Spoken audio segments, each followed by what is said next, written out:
પ્રભુ ઈસુના નામમાં આવેલા સર્વને પ્રેમી સલામ. આપણે હિજકિયલના પુસ્તકનો અભ્યાસ કરીએ છીએ અને 23મા અધ્યાયની ગઈ વખતે 35 કલમ સુધી જોઈ ગયેલા. આજે 36મી કલમથી ઈશ્વરની ઈચ્છા હશે તો એ પૂરો કરી અને 24મા અધ્યાયમાં જઈશું. પણ આ હિજકિયલના પુસ્તક છે પિષ્ટ પેષણ બહુ કરે છે. નાનું આપણને બતાવ્યા જ કરે. છેલ્લા લગભગ 3 અધ્યાયથી એકની એક જ બાબત વારંવાર આપણને કહે છે. એનો અર્થ મને આવો લાગ્યો કે આ બાબત લોકોના ગળે ઉતરે, પસ્તાવો કરે, બચે અને પ્રભુના તરફ મુખ ફેરવે, આ એનો આશય હોવો જોઈએ. નહીં તો આટલું બધું ના કહે. વારંવાર એકનું એક બાર કે કરે ત્યારે સમજી જવાનું કે હજુ આ પ્રજા હિજકિયલનું સાંભળવા તૈયાર નથી. એટલા માટે બોલ્યા કરે. બોલો છે, બરાબર છે. 23મો અધ્યાય અને 36મી કલમ. તો હવે આપણે આગળ શરૂ કરીએ. 2 બહેનો હતી, ઓહલીબાહ અને ઓહલિયા. એ 2 બહેનો, એમાંથી એક સમરૂન અને બીજું યરૂશાલેમ. મોટી બેન સમરૂન, નાની બેન યરૂશાલેમ. એની વાત હવે અહીંયા આવે, કારણ કે અહીંયા લખ્યું છે 2 બહેનોના ન્યાય ચુકાદો, એવું મારા બાઇબલમાં લખ્યું છે. એટલે 2 બહેનો એટલે 2 સ્ત્રીઓ નહીં લેવાની, પણ 2 પ્રજા, ઇઝરાયેલની 2 પ્રજા, એક ઉત્તરની ને એક દક્ષિણની. ઉત્તરની એટલે સમરૂન, દક્ષિણની એટલે યરૂશાલેમ. આ બેને મગજમાં ગોખી નાખો બરાબર, તો જ સમજાશે. નહીં તો તમે પછી કોઈ સ્ત્રીને શોધવા જશો તો ફેલ. કારણ કે અહીં વ્યભિચારનું જેટલું વર્ણન આવ્યું છે એ ભલે સ્ત્રી સાથેનું છે, પણ સ્ત્રી નથી, પ્રજા છે.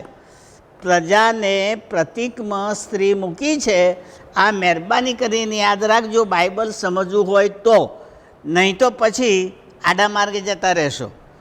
આ મારા સમજ પ્રમાણે મેં તમને કહ્યું. હવે કાઢો 36મી કલમ.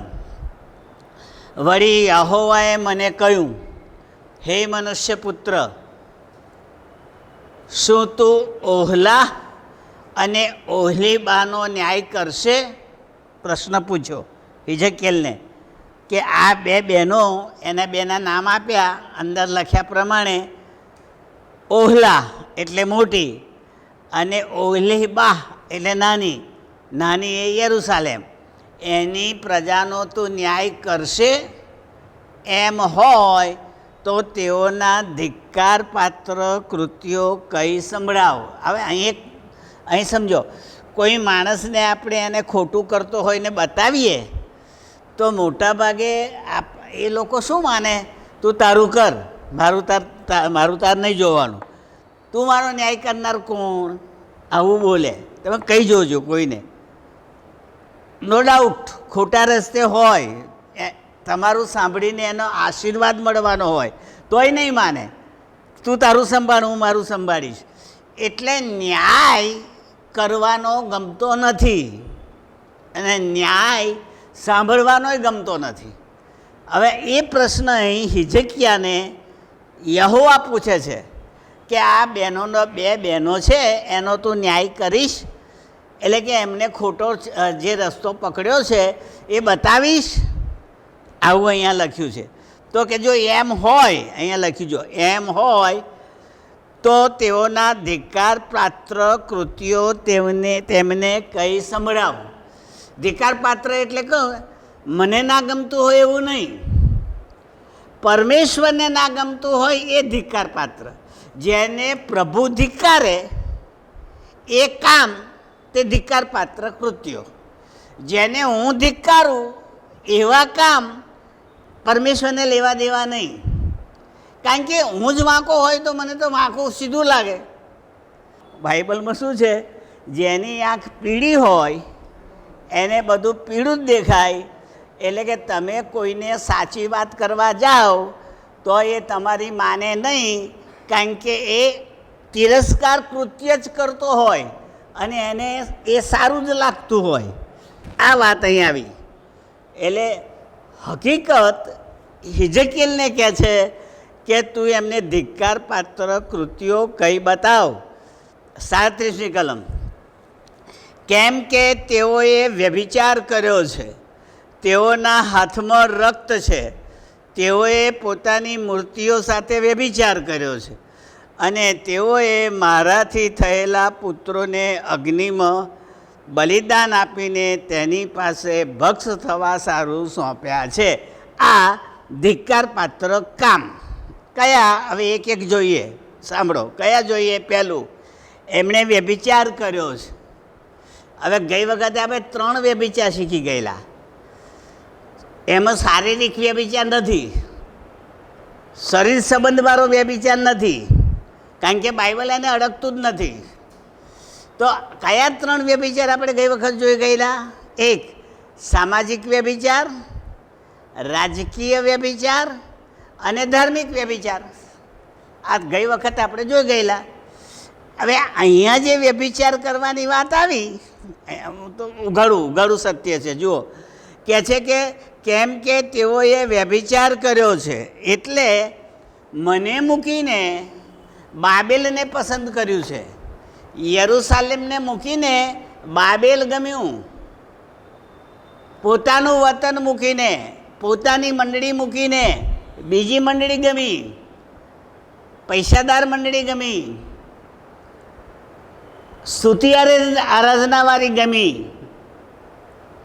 એને જે ગમ્યું એ એને શોધી કાઢ્યું. પણ પ્રભુ થોડા બદલાય. પ્રભુ તો અહીં ને ત્યાં એક જ હોય.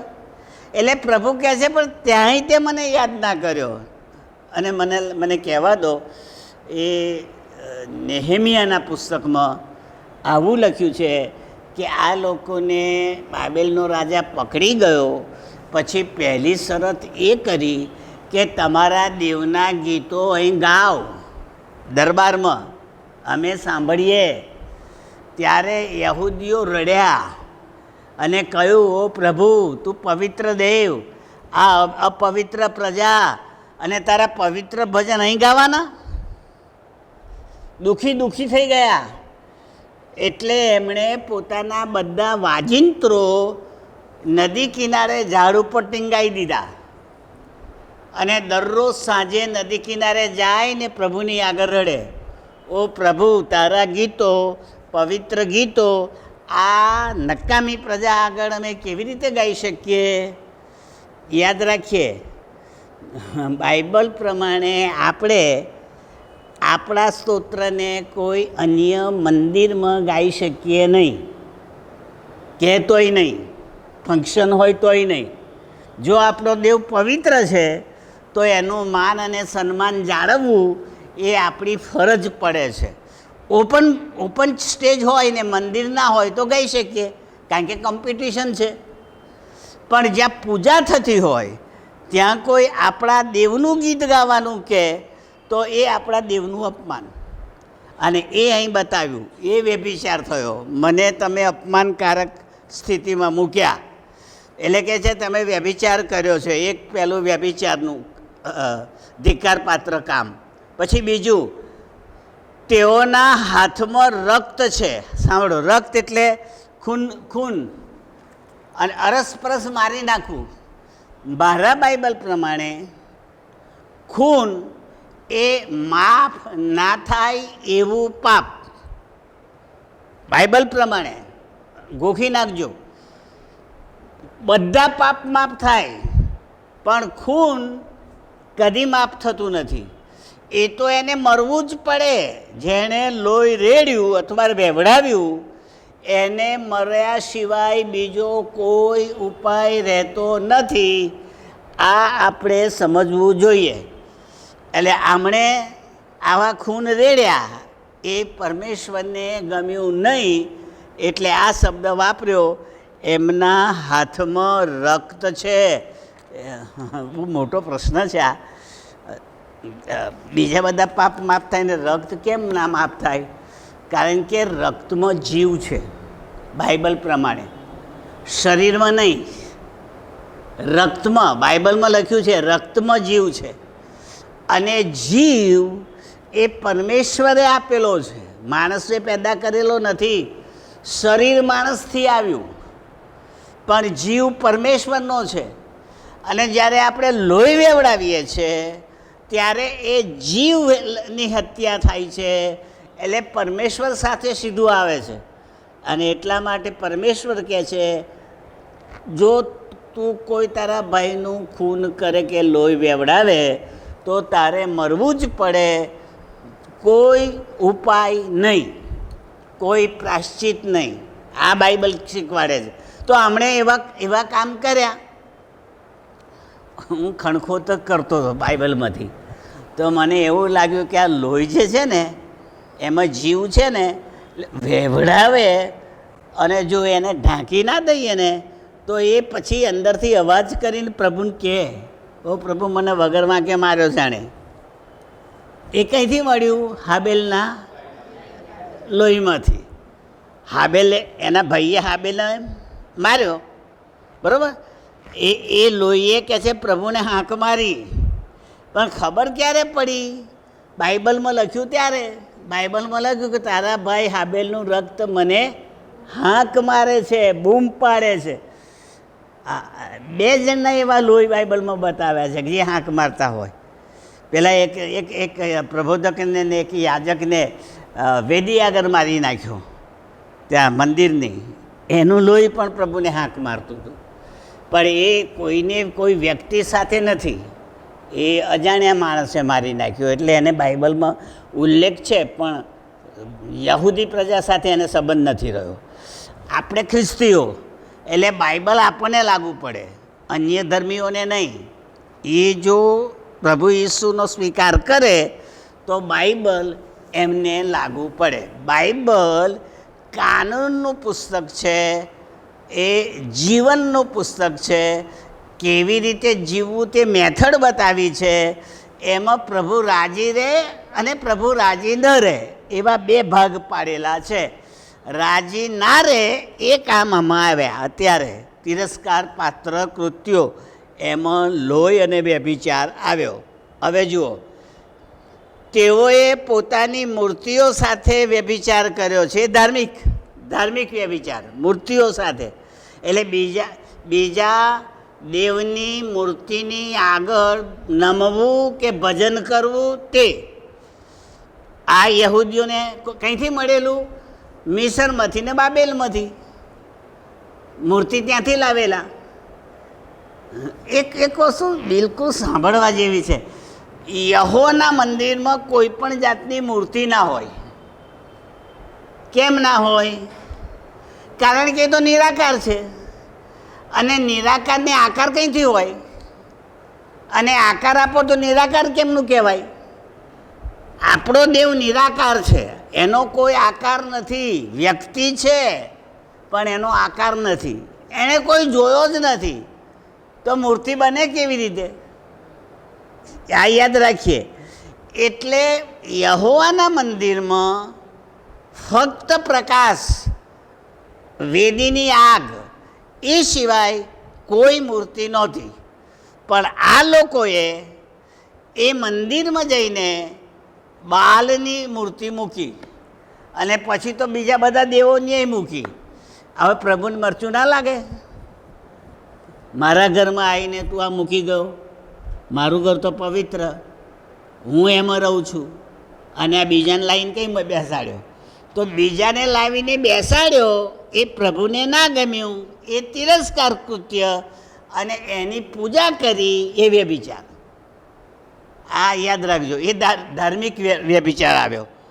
એટલે અહીંયા લખ્યું છે, જો મૂર્તિઓ સાથે વ્યભિચાર કર્યો, અને તેઓએ મારાથી થયેલા પુત્રોને અગ્નિમાં બલિદાન આપીને ભક્ષ થવા સારું આપ્યા. યહોવાની આગળ જાનવરોનું અર્પણ થાય, માણસનું નહીં. પણ આ મંદિરમાં પેલા મનાસાએ એના છોકરાને અગ્નિમાં આપેલો, અગ્નિમાં ચલાવેલો, એનું અર્પણ કરેલું. હવે પ્રભુને કેવી રીતે ગમે?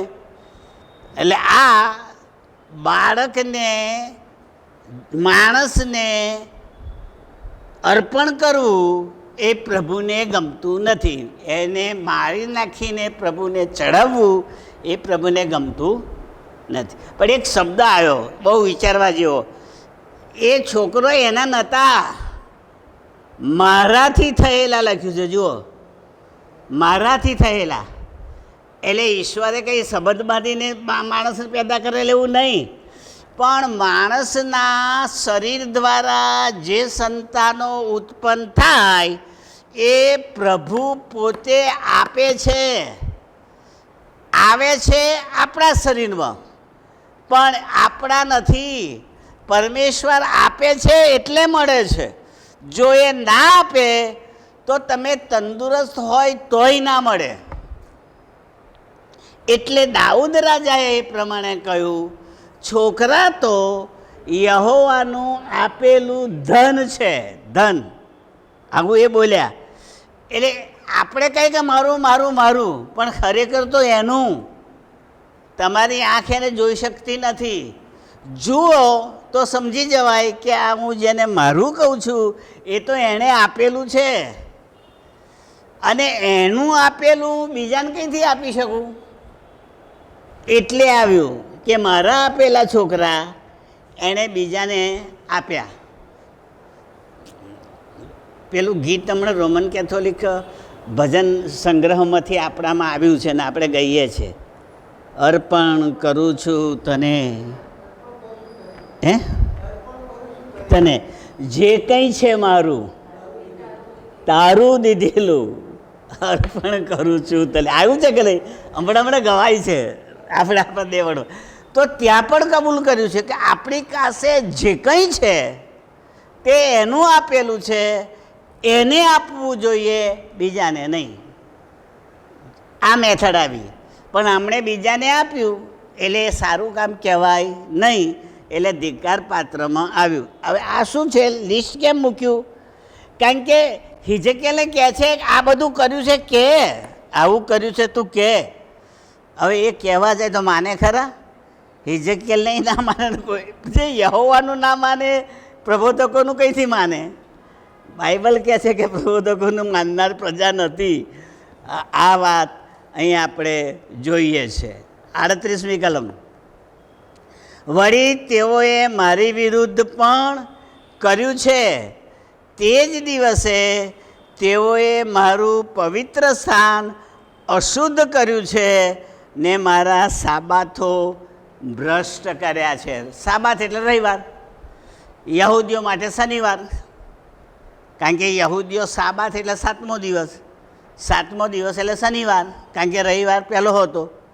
તો 7મા દિવસે પ્રભુએ કામ કરવાનું બંધ કરીને આરામ કરેલો, એટલે એને વિશ્રામવાર તરીકે પાડતા હતા યહૂદીઓ, વિશ્રામવાર, અને એને સાબાત કહેતા હતા. એ દિવસે કશું કામ કરવાનું નહીં, કેવળ પ્રભુનું ભજન કરવાનું અને ઉપવાસ કરવાનું. પશુઓ પણ કામ ના કરે, માણસો પણ કામ ના કરે.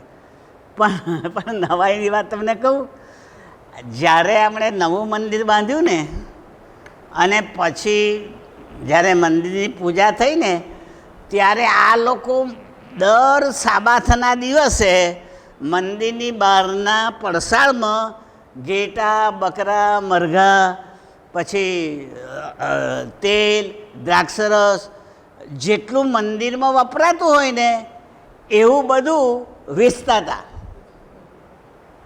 એ કોણ કહે છે? નેહેમિયા. અને પછી નેહેમિયાને ગુસ્સો ચડ્યો કે સાબાતના દિવસે સીધા નથી રહેતા, બીજા દિવસો વેચો, પણ રવિવારે વેપાર કરવાનો. આપણા માટે રવિવાર, એમના માટે શનિવાર.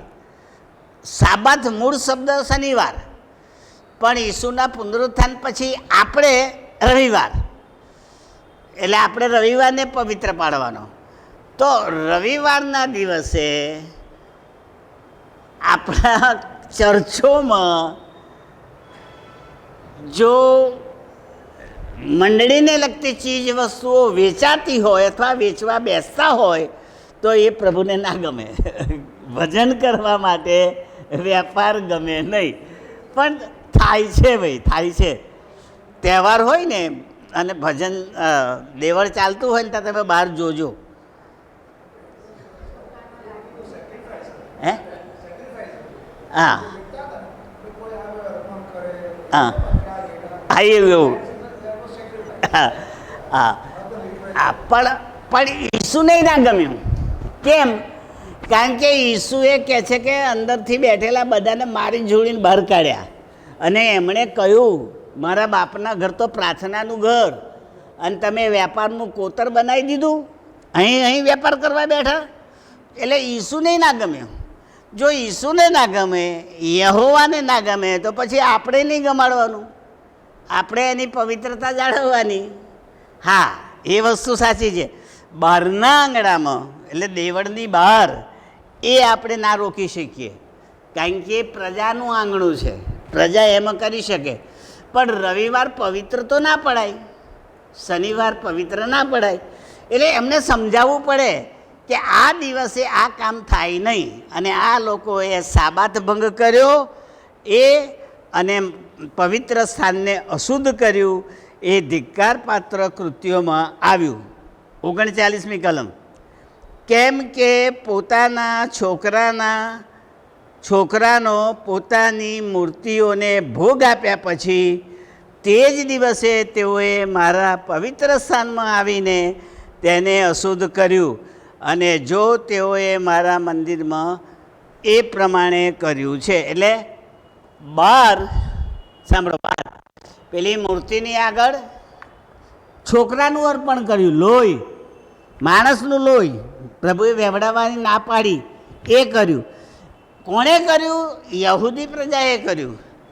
પણ એ કર્યા પછી પાછું શું કર્યું? તો કે મારા ઘરમાં આવ્યો મારું ભજન કરવા, એટલે મને અપવિત્ર કરે છે.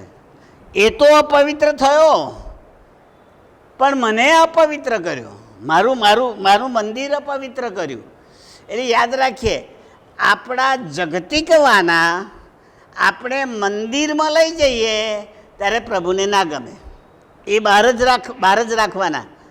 પ્રભુની આગળ પ્રભુની પવિત્રતા જળવાય એટલું જ હોવું જોઈએ, બાકીનું હોવું જોઈએ નહીં.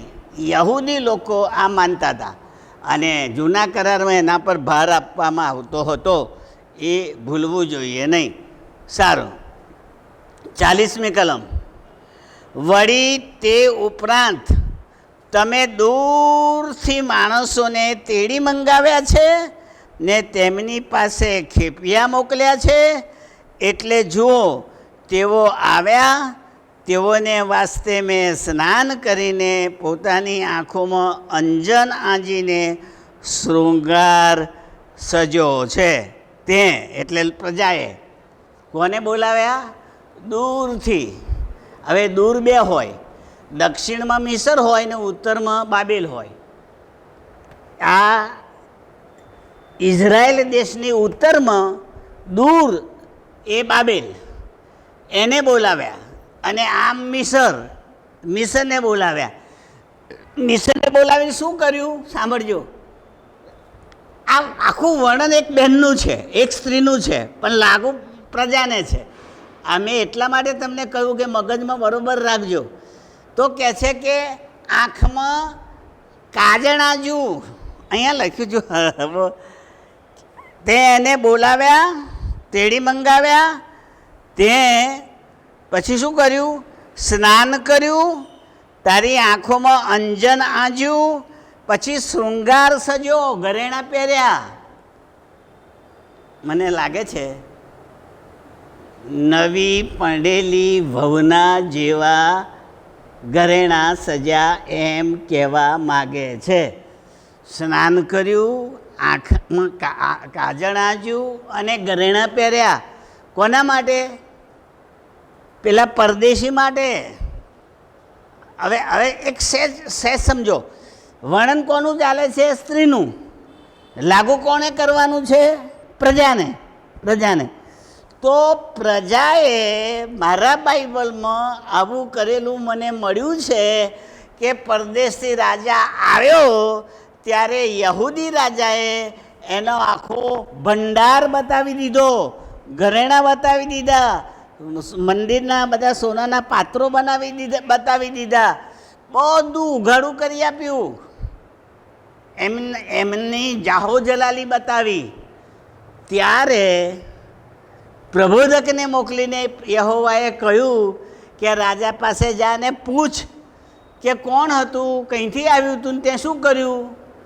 પછી પ્રબોધક ગયો એટલે પેલા રાજાએ કહ્યું, દૂરથી બોલાવ્યો તો મારું રાજ જોવા, મેં એને ખવડાવ્યું પીવડાવ્યું અને મારા બધા ઘરેણાં અને મારા બધા દાગીના અને મારો બધો વૈભવ અને મારું મંદિરનું બધું એને બતાવ્યું. પ્રબોધક આ પ્રમાણે બોલે છે, જો બાઇબલમાં શું કહે છે, તે ખોટું કર્યું છે, હવે એ આ બધું લઈ જશે. અને એવું જ થયું, બધું લૂંટી ગયા. રાજા પણ ખેપિયાને મોકલીને રાજાને આમંત્રણ આપ્યું. હવે પ્રભુ યહોવા કહે છે કે તે આ ખોટું કર્યું, તે તારી જાહો જલાલી એની આગળ કેમ તારી જાહો જલાલી તો મેં આપેલી, તારી સમૃદ્ધિ તો મેં આપેલી, બીજાને બતાવવાની શી જરૂર હતી. આ યાદ રાખજો. એટલે ઘણી વખતે બાઇબલના ખૂણામાં પડેલું સત્ય આપણી આગળ ઉઘાડું થાય છે. આપણે ગમે તેટલા સમૃદ્ધ હોઈએ કે પૈસાદાર હોઈએ કે છનાછનીમાં હોઈએ તો એનો ડોળ કરીને બીજાની આગળ બતાવવાનું નહીં. પ્રભુને ગમતું નથી. પ્રેઝ લોર્ડ, દેવની સ્તુતિ થાવ, એમનો આભાર માનો અને ભોગવો, આનંદ કરો, પણ વટ મારવા નહીં બતાવવાનું. ચાલે મારે કે આટલું જ બતાવી દઉં. આપણા ચર્ચમાં વર્ષો પહેલાં પેલો તહેવાર હોય ને, તહેવાર ત્યારે બધા ઘરેણાં પહેરીને આવે. પ્રભુ કહે છે ઘરેણાની બહાર બનતું નથી, છતાંય આપણી સ્ત્રીઓ એના ઘરમાં જેટલા સારામાં સારા ઘરેણાં હોય ને એ પહેરીને આવે. પ્રેઝ એને આ પેશન પહેરે, એમાં ખોટું શું છે, બરાબર. પણ પછી શું કરે, જાણી જોઈને મોડા આવે. હા, અને પછી બેસીને ચાલતા પુલપીઠ સુધી જાય. હવે એમના મનમાં શું હશે તમે કલ્પના કરો, ભજન કરવાનું કે બતાવવાનું. એ આવ્યું અહીં એ આવ્યું, આ ઘરેણા આવ્યા. પ્રભુ કહેશે લૂંટાઈ જશો નહીં રે, પાવર ના બતાવો, મેં આપ્યું છે માણો અને ભોગવો. પણ ઘણી વખત માણસો છે ને અભિમાન બતાવવા માટે, અહમ બતાવવા માટે, મારી કને છે એ બતાવવા માટે જે ભાવ કરે ને એ પ્રભુ પકડી પાડે. ના લાયક આપનાર હું, તું શાનો વટ મારે છે, આપનાર તો હું છું. એવું જ લગ્નમાં થશે. જોજો, લગ્નમાં તો ઘરેણાં પહેરીએ જ આપણે. પછી ઘરના માણસો જોવે ને આપણી પાસે જો ખાજો હો, ખાજો હો, ખાજો. આ ખાવા તો બેઠા છીએ, તમે નહીં કહો તો ખાવાના છીએ, છતાંય કેમ ખાજો કરે છે? કારણ કે અહીં વીંટીઓ હોય ને,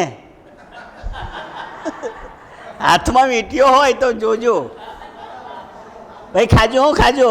એમનો અર્થ ખાવાના તો છે જ. આ જુઓ,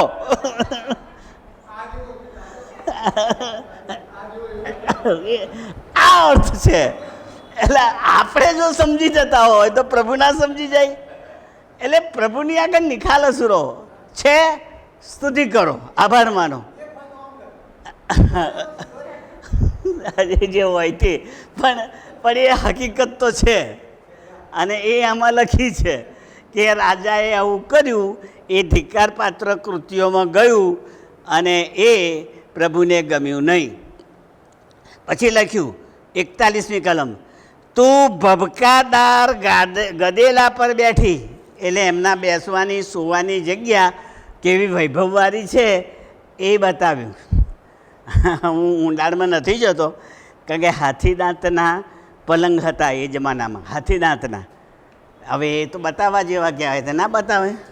ભાઈ પલંગ તને સુવા આપ્યો છે, બતાવવાની શી જરૂર? ત્યાં હાથી દાંતના પલંગે લઈ ગયા પેલા રાજા. જોયા એટલે લઈ ગયા ને, ના જોયા હો તો લઈ જાત. એટલે દોડમાં નુકસાન. એના કરતાં પ્રભુનું કહેલું માનીને શાંતિથી પ્રભુનું આપેલું ભોગવવું એ સારું છે. તો આમાં લખ્યું છે, જુઓ વાંચીએ.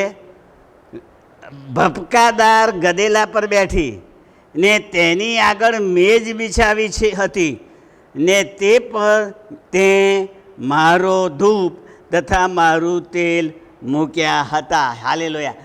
પ્રભુની આગળ જે ધૂપ બાળવામાં આવે એ ધૂપ આ માણસોએ પેલા પરદેશી માણસના દેવની આગળ બાળ્યો. હવે હું આવું સમજું છું ભાઈ, ખોટું હોય કે ખરું કોઈને પૂછી લેજો. જેને આ લોકોએ આમંત્રણ આપ્યું એ રાજા કેટલુંક એવું લઈને આવ્યો હશે જે એના દેશનું હોય. ખાલી હાથે ના આવે. રાજા આવે ને, કયા આધારે કહું છું? સુલેમાન રાજાને મળવા આવેલી શેબાની રાણી, એના આધારે કહું છું. કારણ કે ઊંટો ભરીને લઈને આવેલી, અને મારું બાઇબલ કહે છે સુલેમાન રાજાએ એના કરતાંય વધારે આપ્યું. આવું આમાં લખેલું છે. એટલે કોઈ પણ રાજા આપણા ત્યાં આવે તો એ એની શક્તિ પ્રમાણે, એના દેશ પ્રમાણે એને ત્યાંના વપરાતા સાધનો કે વસ્તુઓ થોડું ઘણું ગિફ્ટ આપવા માટે લઈને આવે. હવે એ ગિફ્ટ લઈને આવ્યા છે ને, એના દેશમાંની મૂર્તિઓ હશે. કારણ કે એમના માટે સૌથી સારો એમનો દેવ. ઘણી બધી વખતે આપણે પ્રેઝન્ટમાં આવા દેવદેવીઓની મૂર્તિઓ આપીએ છીએ. તો અહીં શું થયું? આવા દેવદેવીઓની મૂર્તિઓ આને મળી હોય તો એની આગળ આણે ધૂપ બાળ્યો હોવો જોઈએ. કારણ કે એમાં ધૂપ લખ્યું, મારો ધૂપ તે એની આગળ બાળ્યો. પરમેશ્વરનો ધૂપ એ સ્પેશિયલ બનતો હતો. મારા બાઇબલમાં ના પાડી છે પ્રભુએ, કોઈ પણ માણસ એવો ધૂપ બીજો કોઈ એનું નકલ ના કરે, એના જેવો બનાવે નહીં.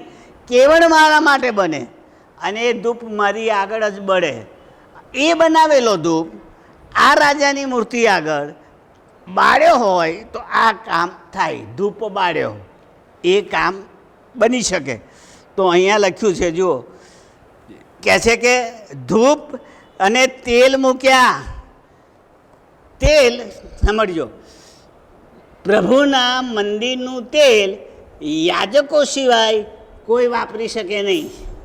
અને યાજકો પણ અભિષેક વખતે જ વાપરે. અભિષેક કરવાનો હોય ને, સમુએલ અભિષેક કરે છે દાઉદનો, ત્યારે તેલ રેડે છે માથા પર. એ પ્રભુનું તેલ, પ્રભુના માટે તૈયાર કરેલું જૈત વૃક્ષનું તેલ, ઓલિવ ઓઇલ, એમાં સુગંધિત દ્રવ્યો હોય, ઉકાળીને બનાવેલું હોય. એ કેવળ પ્રભુના ઉપયોગમાં જ વપરાય, એટલે પવિત્ર.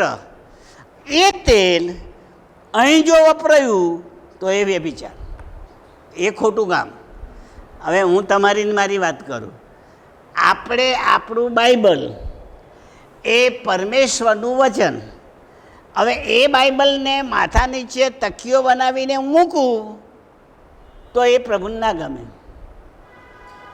મેં કેટલાના મોંથી સાંભળ્યું છે, પ્રભુ બહુ બીક લાગે ને એટલે અમે બાઇબલને માથા નીચે મૂકીને સૂઈ જઈએ છીએ.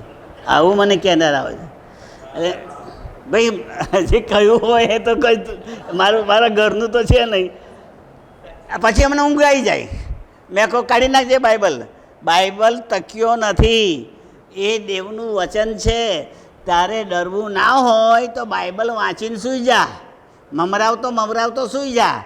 મગજમાં બાઇબલ ફરશે એટલે બીક નહીં આવે. પણ આ બાઇબલ ઓશીકું નથી કે તું એનું માથાની નીચે મૂકીને ઊંઘી જતો હોય. એટલે એ શું થયું? પવિત્ર વસ્તુને આપણે યોગ્ય જગ્યાએ ના વાપરી, ખોટી જગ્યાએ વાપરી. ભલે એનો આશય એમ હોય કે મારી બીક જતી રહે. મોટા માણસોએ મને આવું કહે છે કે સાહેબ રાતે બીક લાગે ને એટલે બાઇબલ લઈ અને અહીં મૂકીને ઊંઘી જાઉં એટલે મને ઊંઘ આવી જાય. આવું મોટા માણસો, નાના બાળકો તો બોલે પણ મોટા માણસ, અને પવિત્ર શાસ્ત્રના વચનો એ પવિત્ર જ હોય, એના દુરુપયોગમાં વપરાય નહીં. એટલે જે પ્રભુનું છે એને અદબથી રાખો. દુઃખ એ છે આપણે ખ્રિસ્તીઓ આંધે કેટલા અંશે પવિત્ર માનીએ છીએ એ જરા કાઢવા જેવું છે. કારણ કે મેં કુરાન લેવા હું ગયો ને અમદાવાદ પેલા પુસ્તકાલયના મેળામાં, ત્યારે મને એ માણસે 2 વખત પૂછ્યું, આની પવિત્રતા જાળવશો? લેવા ગયેલો વેચાતું તોય 2 વખત પૂછ્યું, પવિત્રતા જાળવશો? અને વાંચ્યા સિવાય બીજો ઉપયોગ નહીં કરો, બીજો કોઈ ઉપયોગ નહીં, વાંચવા માટે જ. આ 2 શરત માન્ય હોય તો તમને આપું. હું એમને એ પુસ્તકને પવિત્ર જ માનતો હતો, મુસલમાનના ધર્મ પુસ્તકને, એમના વિશ્વાસ પ્રમાણે. એટલે મેં કહ્યું હા હું વાંચીશ અને હું એની પણ પવિત્રતા જાળવીશ, એને સામાન્ય પુસ્તક નહીં માનું.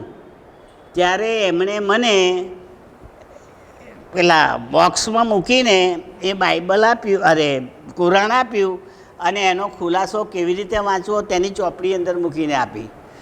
1 વખત વાંચ્યું પછી મેં મૂકી રાખ્યું છે, કારણ કે એને પછી ફરી વંચાયું નથી. છે હજુય છે, કારણ કે અઘરું છે, આપણા બાઇબલ જેવું જાડું છે, એટલે વંચાય નહીં. મારો કહેવાનો સાંભળો, મુસલમાન લોકો કુરાન વાંચ્યા પછી કપડામાં વીંટીને એની અદબ સાથે એની જગ્યાએ મૂકે છે, અને આપણા ત્યાં બાઇબલ ધૂળ ખાતું પડ્યું હોય છે, વાંચવાનું થાય ત્યારે ખંખેરીને આપીએ છીએ, હાથ મારીને આપીએ છીએ, અને હાથ ના મારો તો વાંચનારને ધૂળ ચડી જાય. ખબર છે એ આ કોની પવિત્રતા, કયા વચનની કોણ જાળવે છે નક્કી કરજો. બરાબર છે હું કહું છું તે. ટૂંકમાં આપણું બાઇબલ એ પણ ઈશ્વરનું જ વચન છે, એટલે એની પવિત્રતા જળવાવી જોઈએ. એને ગમે ત્યાં ગમે તે રીતે રાખી શકાય નહીં. વ્યવસ્થિત જગ્યાએ સન્માન સાથે સવાર સાંજ વાંચો, જ્યારે ઉપયોગ કરે ત્યારે કરો, પણ એ પવિત્ર છે એ મગજમાં રાખો. અને એટલે બાઇબલને પવિત્ર પુસ્તક માનવામાં આવે છે. આગળ વાંચીએ.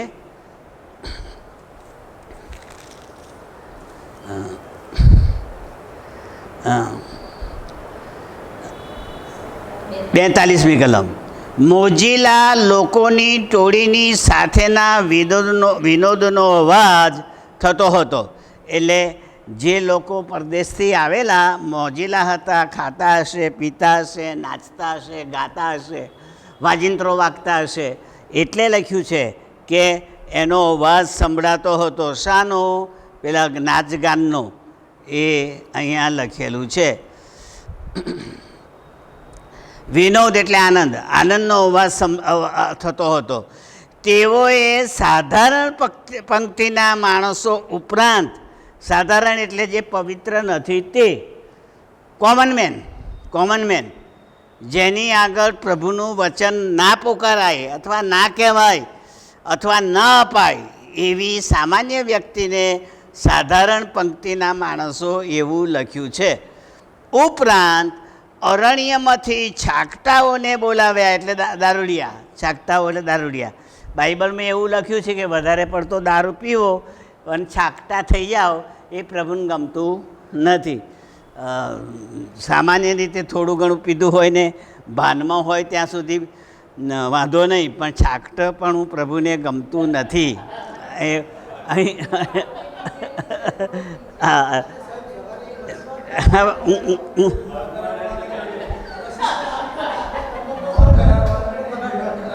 સારું.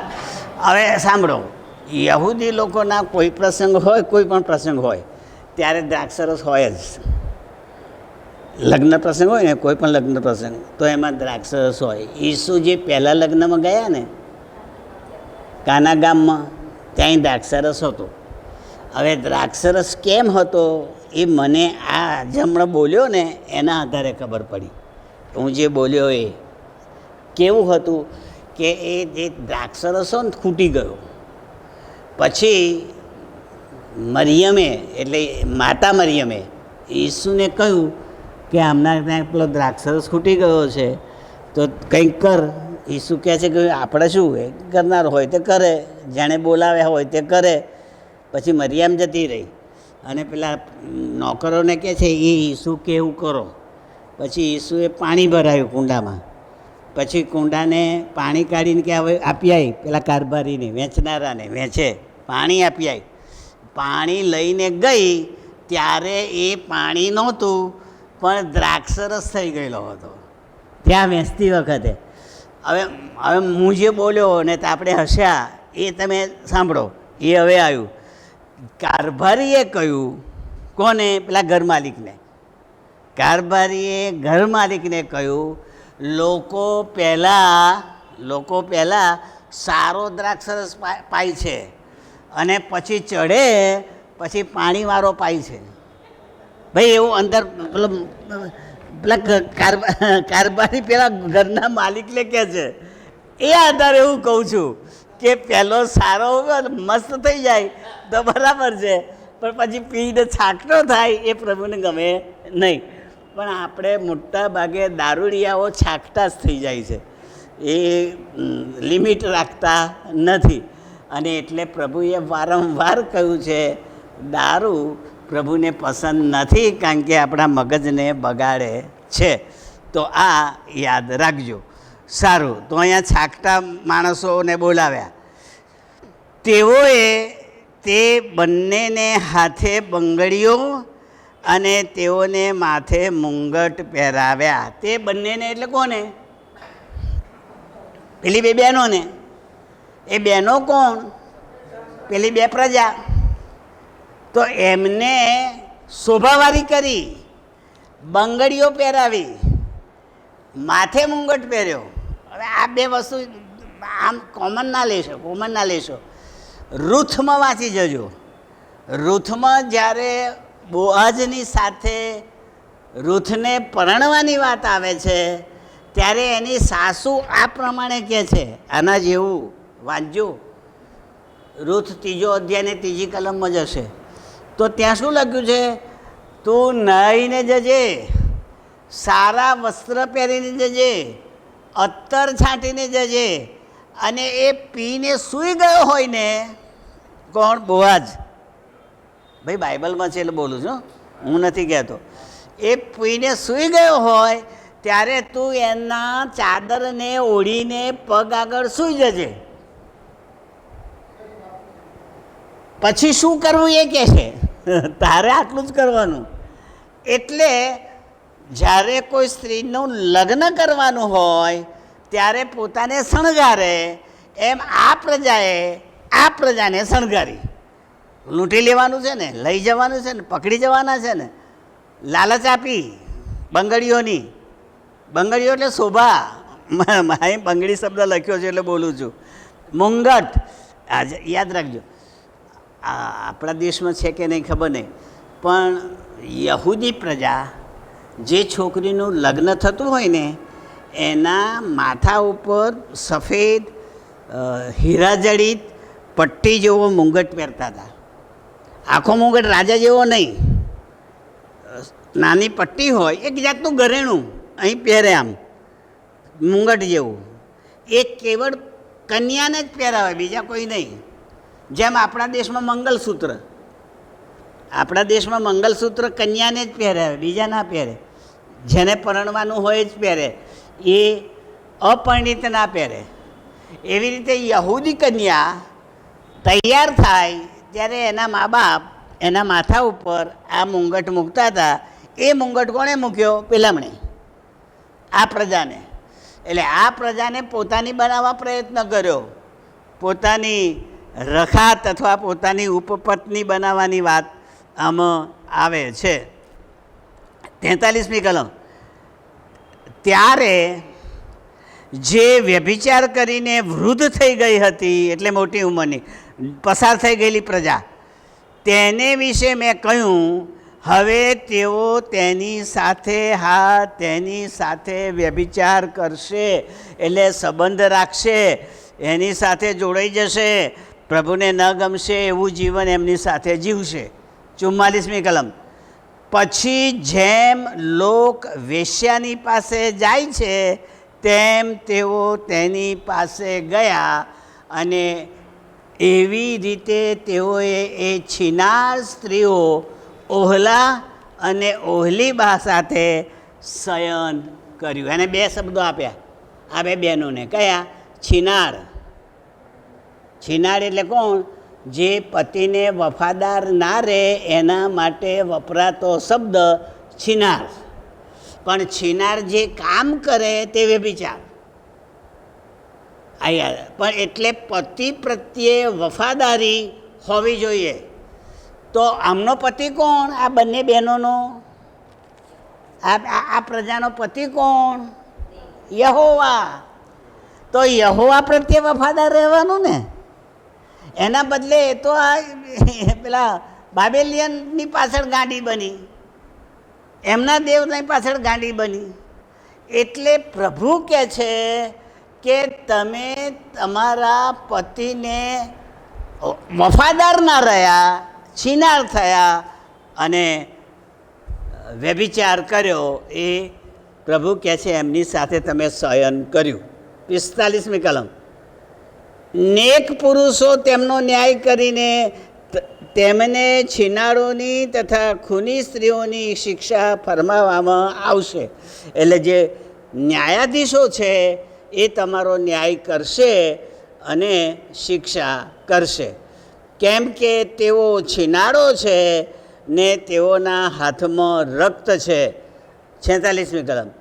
માટે પ્રભુ યહોવા કહે છે, હું તેમના પર ચઢાઈ કરવા એક લશ્કરી ટુકડીને બોલાવીશ. આ પ્રભુની શિક્ષા. આવ્યા, વસ્યા, સીધા ના રહ્યા, અને પેલામને બોલાવીને પોતાનો શું કહેવાય એને મોભો બતાવ્યો. ત્યારે પ્રભુ કહે છે કે હવે હું એમને બોલાવીશ ને તમને પકડી જશે, તમને નડશે. એટલે પ્રભુ પોતે પરદેશી લશ્કરની ટુકડીને બોલાવશે ને તેમ આમ તેમ ફેંકી દેવા તથા લૂંટી લેવા સારું સોંપી દઈશ. તમને ફેંકી દેશે ને લૂંટી લેશે અને પકડી જશે. 47મી કલમ. તે લશ્કરની ટુકડી એમને પથ્થરે મારશે. આ માર્ક કરો. લશ્કર જ્યારે આવે ને ત્યારે એમાં એક ટુકડી ગોફણની હોય, ગોફણ ચડાવનારની. દાઉદ રાજાએ ગોફણથી ગોલિયાતને મારેલો, ગોફણના પથ્થર વડે. એટલે આ લશ્કરમાં એવી ટુકડી હશે કે જે તમને પથ્થરે મારશે. હવે પથ્થરમાં મારવાની શિક્ષા જે છે ને એ વ્યભિચારી સ્ત્રીને છે. જોજો, ઈસુ પાસે પેલી વ્યભિચારી પકડાયેલી સ્ત્રી લાવે છે ને ત્યારે એ ઈસુને શું કહે છે? મૂસાના નિયમશાસ્ત્ર પ્રમાણે આવી રીતે પકડાયેલી સ્ત્રીને પથ્થરે મારવી પડે. અને અમે પથ્થર લઈને આવ્યા છીએ, અમે શું કરવાનું? મારીએ કે ના મારીએ? એ બાઇબલમાં નથી હો, મારીએ કે ના મારીએ, એ હું બોલું છું. મારીએ કે ના મારીએ? ત્યારે ઈસુએ કહ્યું પાપ ના કર્યું હોય તો મારો. કોઈએ ના માર્યો, બાઇબલ ના પાડે છે. ઈસુએ એ સ્ત્રીને પૂછ્યું કોઈએ પથ્થર ના માર્યો? તો કે ના પ્રભુ, કોઈએ પથ્થરો ના માર્યો. તો કે હું નથી મારતો, જા, પણ હવેથી પાપ કરીશ નહીં. ઈસુ મારી શક્યા હોત પથ્થરો, કારણ કે એમણે પાપ નથી કર્યું. એ નિયમશાસ્ત્ર પાડી શક્યા હોત, પણ એ નિયમશાસ્ત્ર પાડવા નહીં, બચાવવા આવેલા, તારવા આવેલા, ઉદ્ધાર કરવા આવેલા. પાપીઓને મારી નાખવા માટે નહીં, બચાવવા આવેલા.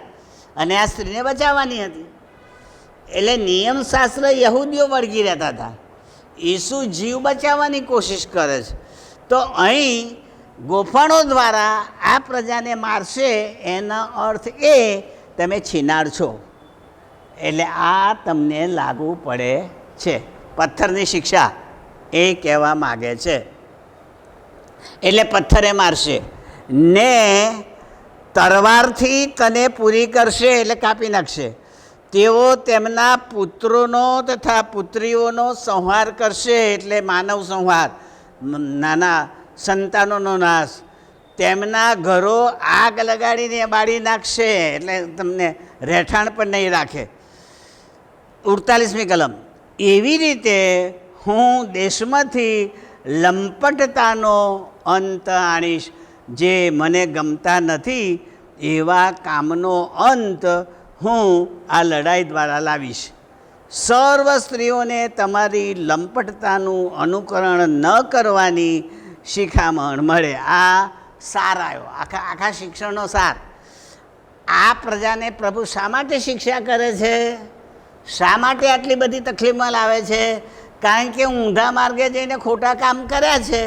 પણ એમને તો શિક્ષા થાય, પણ પેલા વિધર્મીને ખબર પડવી જોઈએ કે ઈશ્વર છે, ઈશ્વર શિક્ષા કરવાનો છે. આજે એનો તો કાલે મારો વારો આવવાનો છે. યાદ રાખીએ, ખ્રિસ્તીઓને શિક્ષા થાય તો બિન ખ્રિસ્તીઓ છટકી જઈ શકે નહીં, એમને પણ શિક્ષા થવાની. એટલે પ્રભુ યહોવા ન્યાય કાળે સર્વને શિક્ષા કરશે, એ આ શબ્દમાં રહેલું છે. એટલે લખ્યું છે, અનુકરણ ન કરવાની શિખામણ મળે, એટલે ખોટા રસ્તે ન ચાલવાની શિક્ષા મળે, શિખામણ મળે, માટે હું આ શિક્ષા કરું છું. હવે છેલ્લી કલમ, પછી બંધ. પછી 24મો અધ્યાય ઈશ્વરની ઈચ્છા હશે તો આવતા સમયમાં. તેઓ તમારી લંપટતાનો બદલો તમને આપશે ને તમારી મૂર્તિ પૂજાના ફળ તમારે ભોગવવા પડશે. ત્યારે તમે જાણશો કે હું યહોવા છું. સોટી વાગ્યા પછી જ ખબર પડે કે ઈશ્વરની પાસે શિક્ષા છે. હવે આ વાત આપણા ખ્રિસ્તીઓને ન્યાય કાળે ખબર પડશે, જ્યારે પ્રભુ ન્યાય કરવા બેસે ત્યારે. ત્યાં સુધી તો આપણે મોટી હોય કે નાની હોય, પ્રભુને ન ગમે એવા કામ કરતા હોય તો સુધરવાની તક છે. જીવન સુધારીએ, પાછા આવીએ, પ્રભુને ગમતા કામ કરીએ, અને ન્યાય કાળે ઈસુના કારણે શિક્ષામાંથી બચી જઈએ, એ બાઇબલ આપણને શીખવાડે છે. પ્રભુ આ સમજવાને આપણી સહાય કરો. આમીન.